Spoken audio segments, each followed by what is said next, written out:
নতুন চাঁদ ইসলামে গুরুত্বপূর্ণ কেন? কারণ নতুন চাঁদ দেখে ইসলামের গুরুত্বপূর্ণ বেশ কিছু ইবাদতের সময় নির্ধারিত হয়। সেগুলির অন্যতম হলো রোজা, হজ, যাকাত, কোরবানি। পাশাপাশি নতুন চাঁদ দেখার বিষয়ে হাদিস শরীফে বিশেষ নির্দেশনাও বর্ণিত হয়েছে। আর তাই নতুন চাঁদ দেখা এবং না দেখার সঙ্গে ইসলামের গভীর সম্পর্ক রয়েছে।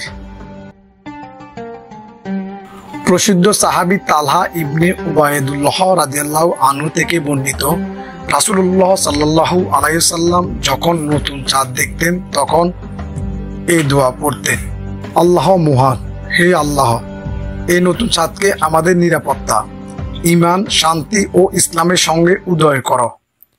আর তুমি যাহা ভালোবাসো এবং যাতে তুমি সন্তুষ্ট হও সেটাও আমাদের তৌফিক দাও।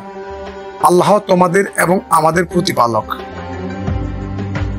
রমজানের চাঁদের বিষয়ে রাসূলুল্লাহ সাল্লাল্লাহু আলাইহি ওয়াসাল্লাম বলেছেন, তোমরা চাঁদ দেখে রোজা রাখো এবং চাঁদ দেখে ঈদ করো, কিন্তু যদি আকাশে মেঘ থাকে তাহলে গণনায় 30 পূর্ণ করে নাও।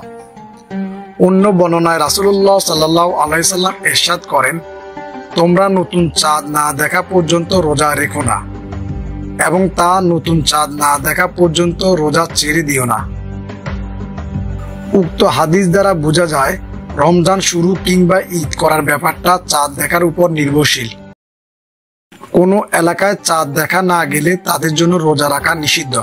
চাঁদ দেখা যাওয়ার ক্ষেত্রে কোনো এলাকার প্রত্যেকে দেখা জরুরি নয়, বরং বিশ্বস্ত কোনো ব্যক্তি দেখলেও রোজা শুরু করার অবকাশ রয়েছে।